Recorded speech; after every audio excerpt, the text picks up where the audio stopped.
Assalamualaikum warahmatullahi wabarakatuh. Kembali lagi di channel saya, Novinda Iwang Darpita. Nah, kali ini saya akan menjelaskan bagaimana cara menentukan gagasan pokok dan gagasan penjelas. Nah, sebelum menjelaskan itu, biasanya ada sebuah teks atau bacaan terdiri dari beberapa paragraf. Paragraf itu apa? Paragraf adalah sebuah gagasan, ide atau kalimat yang jika dihubungkan dengan gagasan, kalimat atau ide yang lainnya akan membentuk sebuah paragraf. Nah, paragraf biasanya di awal kalimat ada kalimatnya yang menjorok ke dalam, yaitu dinamakan alinea. Nah, tiap-tiap paragraf itu akan memiliki satu kalimat utama dan beberapa kalimat penjelas. Kalimat utama itu biasanya terletak di awal kalimat, di akhir kalimat, dan atau campuran. Biasa di akhir dan di awal itu dicampur untuk menentukan kalimat utamanya. Nah, kalimat utama biasanya mengandung pokok pikiran, pokok utama, gagasan, ide, atau istilah lain yaitu ide pokok. Nah, selain itu ada beberapa juga gagasan pendukung atau kalimat penjelas yang diartikan menguraikan atau menjelaskan dari kalimat utama atau pokok pikiran atau ide pokok. Istilah itu sama ya. Nah, bagaimana cara menentukannya? Mari kita langsung mengarah ke soal. Nah, anak-anak, kita langsung saja untuk mengarah ke soalnya. Jadi jangan bingung ya, sebelumnya ketika mengenal istilah-istilah gagasan pokok, ide pokok, kalimat utama, kalimat penjelas, kalimat inti, itu sama ya. Jadi tidak usah bingung, itu hanya istilah yang intinya itu adalah mencari inti dari sebuah paragraf atau kalimat utamanya. Baik, seperti contoh di sini, perhatikan contoh berikut. Indonesia memiliki kekayaan alam yang sangat melimpah. Ini kalimat pertama. Kekayaan alam Indonesia bersumber dari darat, laut, dan dari dalam perut bumi. Sebelum kita membaca ke kalimat yang ketiga, kita lihat kalimat yang kedua, kekayaan alam. Padahal di paragraf yang kalimat pertama, Indonesia memiliki kekayaan alam. Sudah dijelaskan lagi. Kalimat pertama ada kekayaan alam.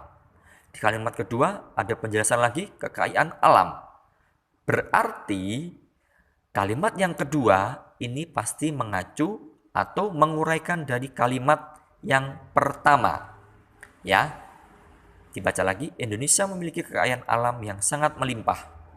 Kekayaan Indonesia bersumber dari darat, laut, dan dari dalam perut bumi. Nah, ini sudah dipastikan diketahui ya.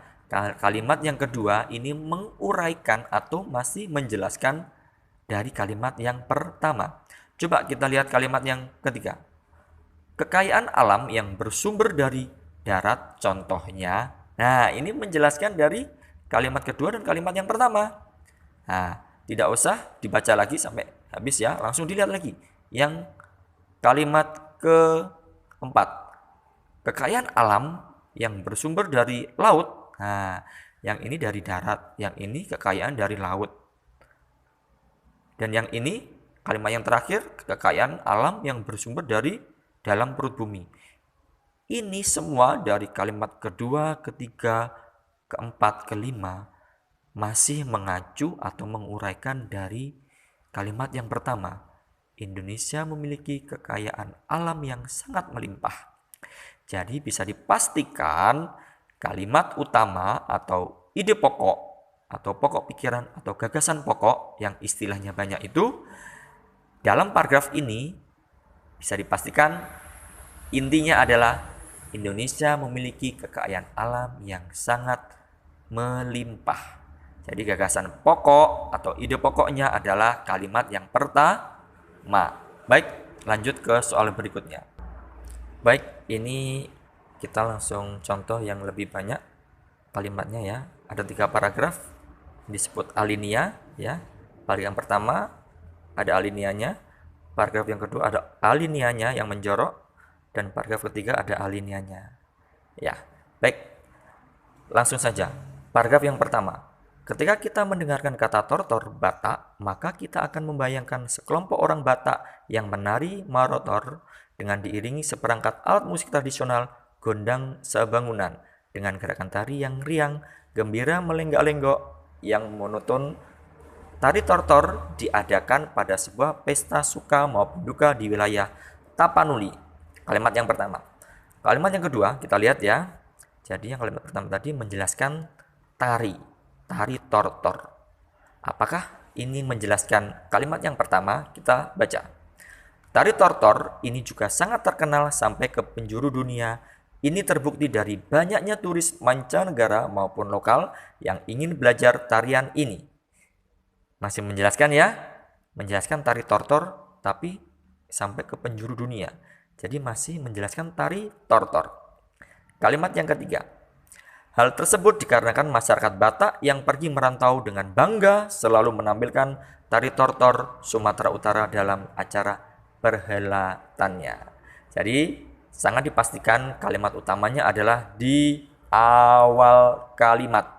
Jadi kalau panjang ini mungkin bisa dipendekkan ya. Bisa saja ketika mendengar tortor Batak akan membayangkan sekelompok orang Batak menari yang diiringi dengan alat musik dengan gerakan tari yang riang, gembira, melenggak-lenggok yang monoton. Cukup situ saja. Baik, langsung ke paragraf yang kedua. Kita harus mencermati setiap paragrafnya ya. Nah, kita harus tahu kalimat utama itu ada gagasan inti atau gagasan utama atau ide pokok.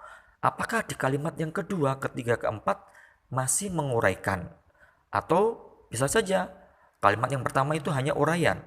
Nah, biasanya yang terakhir itu seperti kayak kesimpulan. Tapi bukan kesimpulan, tapi seperti kayak inti dari sebuah paragraf itu. Kita baca ya. Coba apakah di paragraf yang kedua ini kalimatnya di awal, karena dari tadi kalimat utamanya di awal semuanya ya. Kita cari tahu apakah ada kalimat intinya itu di akhir.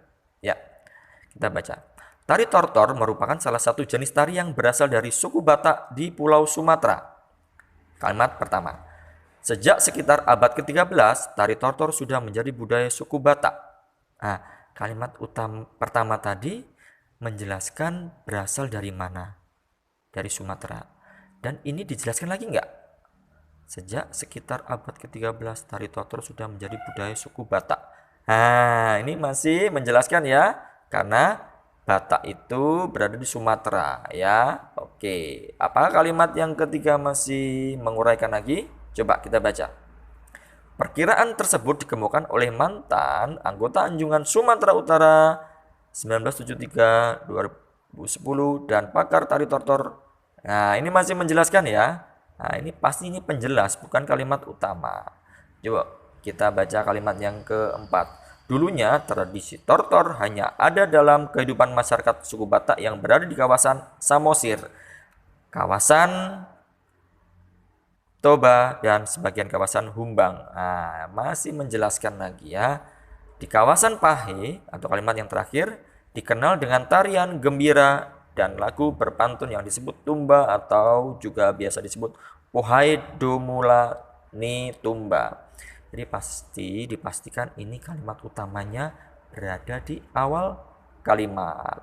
Wah, dari tadi awal kalimat terus ya, ide pokoknya ya. Coba kita lihat yang paragraf ketiga. Apakah masih di awal kalimat utamanya atau gagasan pokoknya, atau mungkin di akhir? Kita baca ya.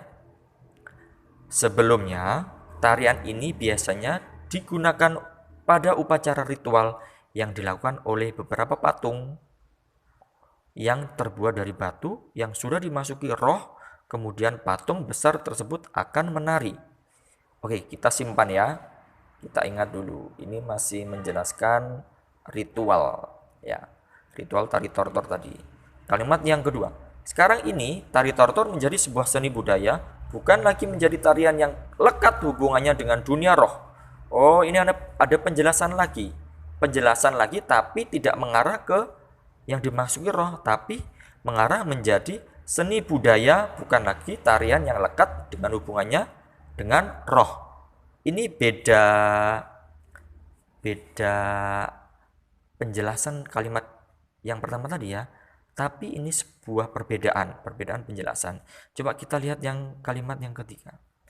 Karena seiring berkembangnya zaman, tortor merupakan perangkat budaya dalam setiap kehidupan adat suku Batak. Nah, di kalimat yang ketiga ini seperti kayak menyimpulkannya, bukan kesimpulan tapi merangkum dari kalimat pertama dan kalimat yang kedua. Karena sering berkembangnya zaman, tortor merupakan perangkat budaya dalam setiap kehidupan adat suku Batak.